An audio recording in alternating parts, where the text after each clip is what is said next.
Howdy folks, Sunday in the South. Hope everybody doing real good and happy Mother's Day. Grilled ribeye steak with chimichurri on the menu this afternoon. Gonna be extra good. We're gonna be grilling this ribeye steak up kind of a South American style.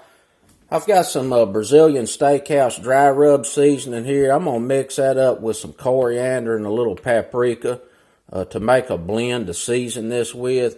We're getting started early this morning though, because I want to get this steak patted real dry, get it on a little rack and into the refrigerator so the surface of this steak is nice and dry when we go to cook it. For the chimichurri, I've got about a quarter to a third cup of parsley and the same on cilantro. If you don't like cilantro, leave it out, just use parsley.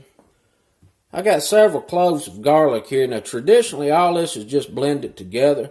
But I do not like raw garlic. Gives me indigestion, has your breath hitting like a 44 Magnum. I'm going to toss this in a little oil, wrap it in some foil, get it in the toaster oven, and just roast this garlic off a bit.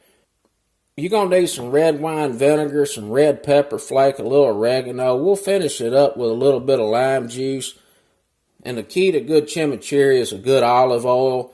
Make sure you get a good quality extra virgin olive oil, and you got to be careful. Several of them out there are blended with seed oils or they're just plain fake, so do your research on that olive oil. Not a whole lot to this, going to be extra good. Let's get to cooking. What I'm going to do is I'm going to pat this steak dry from the surface moisture. There's all kind of silliness out there about cooking a steak. There's silliness about don't turn it but one time, don't poke it, blah, blah, blah. All kind of ridiculousness. 3 keys to a good steak, whether you're doing it on a grill, in a pan, under a broiler, is that it has to be dry. Wet protein steams, it gets gray, it gets nasty, it does not caramelize. It's got to be dry, it's got to be seasoned, and it's got to be cooked on very high heat. And I'm going to be doing this on a charcoal grill today, and I'm going to be using a Vornado that kind of just concentrates the heat. Typically I like to do steaks on the gas grill because the grates get close to 1,000 degrees and I get better results. But a lot of people really prefer the taste of charcoal, and the problem that I've always found is it's just hard to get real good heat out of charcoal. So we're going to use this little Vornado, concentrate that heat. We got this patted pretty dry. I'm going to set it over here on a little rack, and we're going to put that in the refrigerator, that air circulate around it, and help it dry. It'll be in there about 4 to 6 hours. Get a little drizzle of olive oil there in this foil. A little salt on it. Get this wrapped up here.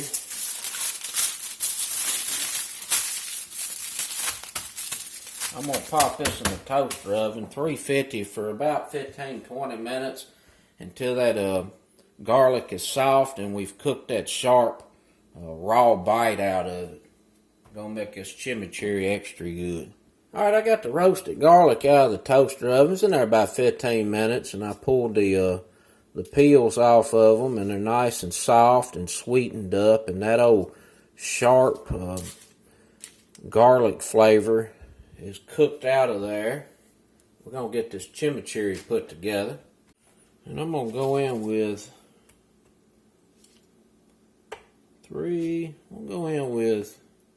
let's just go in with that right now.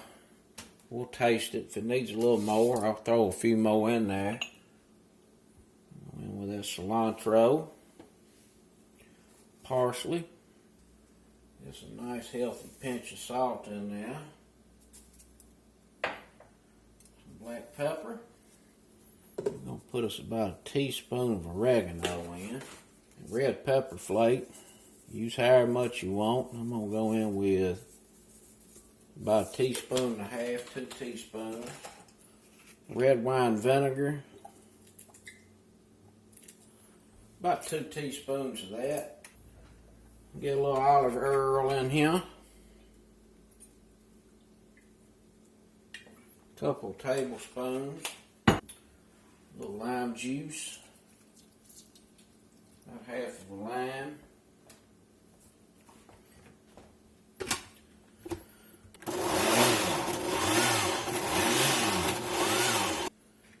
Need a little more olive oil. A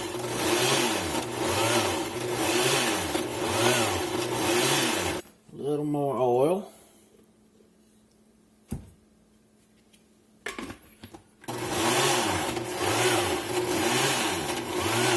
Tell you what, that is smelling good.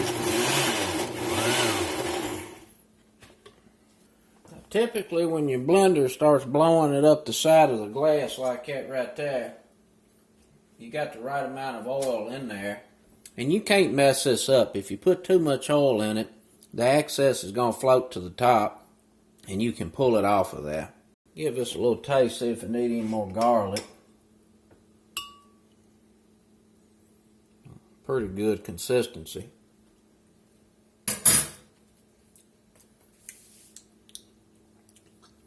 That's pretty good for sure. Now I'm going to put a little more garlic in there. I think it needs a pinch more salt.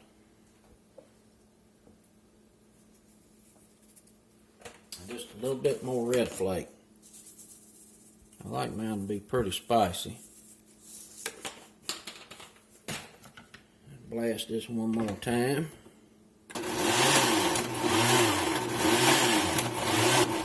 Alrighty.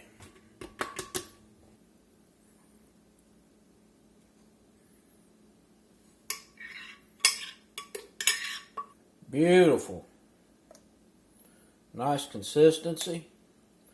Like I said, if you get too much oil in there, when this sets, the excess oil will come to the top. You can just kind of spoon it out of there to get it down to the consistency you want. Give this another little taste.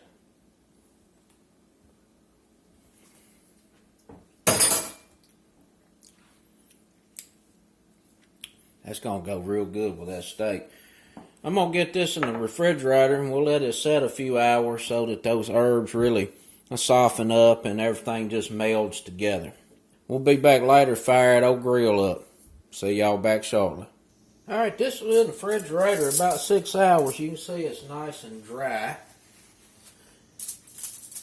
And we got some charcoal burning down out there in the chimney. Let's get a little steak rub put together here. Some Brazilian steakhouse rub. Get us about a teaspoon and a half, 2 teaspoons of that in now. We're going to get us a little paprika in. About a teaspoon. We're going to get us a little coriander in.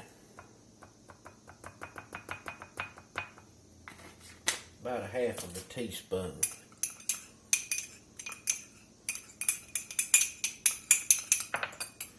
We'll need a little bit more of this in there.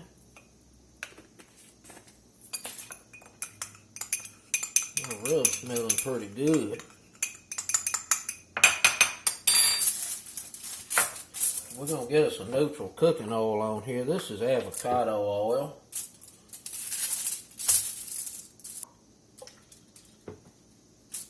This is going to act as a binder for this rub. And the first thing I'm going to do is get down just a light coating of some salt.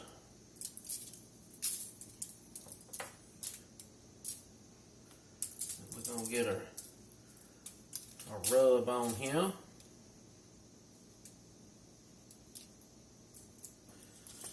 Get a little black pepper on.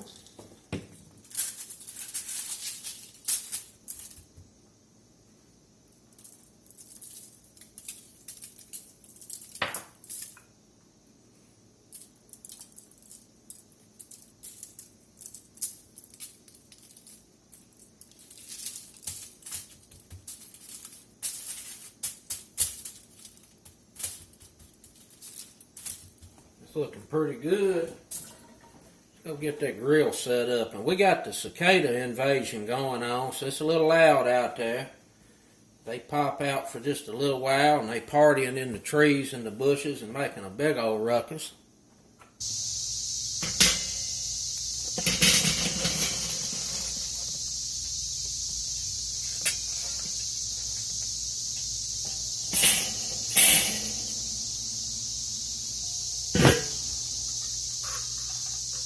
Let them grapes get good and hot. That bad boy right there's hot. If you can't hold your hand over it, you know it's ready to go. Let's drop this bad boy down. And we're going to sear this up on both sides, and then we'll pull it off to the side and cover it up to let it finish.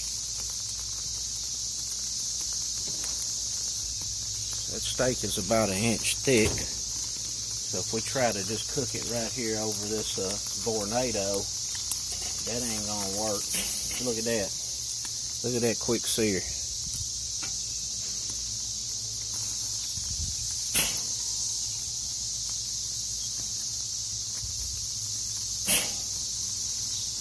That's what I'm talking about.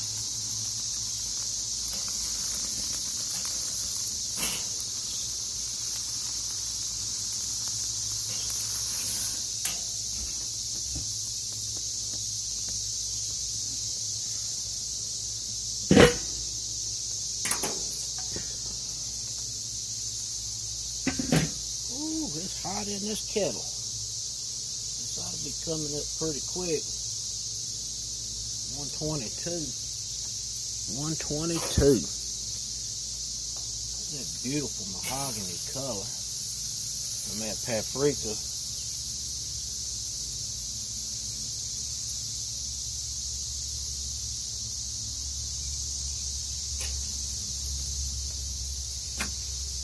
Give that just a few more minutes. It's probably about 600, 700 degrees in that kettle. She's smoking.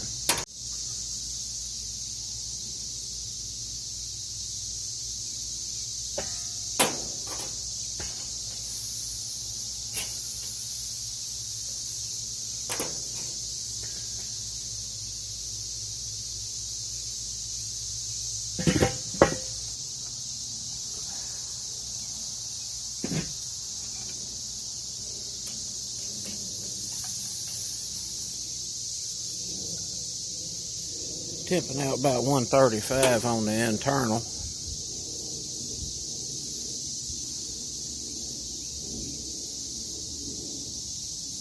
Yeah, 133. We're going to let it rest a few minutes.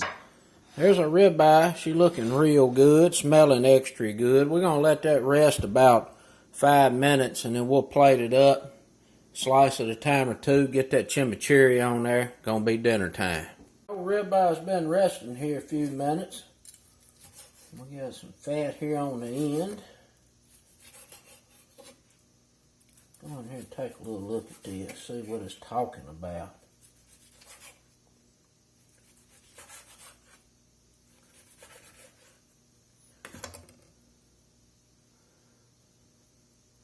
That's a nice little medium right there. Nice and juicy, a little bit of pink in there. Gonna be extra good. Let's get it plated. You gotta have a little baked tater and some bread. Go along with all that.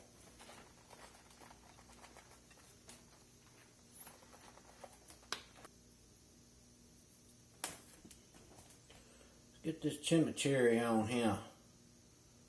I tell you what, this stuff right here, I tasted it a while ago after it set a while. Delish. Alright, let's get in here and see how we did. Give us a little taste. Nice and tender.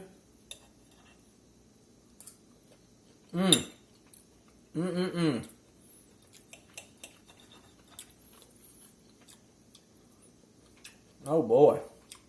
That is delicious. Man, that little chimichurri goes real good with that charcoal cooked steak. A little old Vornado. Man, I tell you what, that thing throws the heat. It got a little crust on it real fast.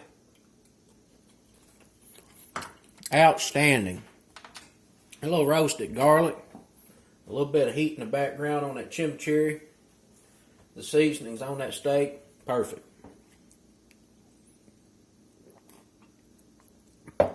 Good eating tonight. That's it, folks. Grilled rib steak with chimichurri. Till next time, peace.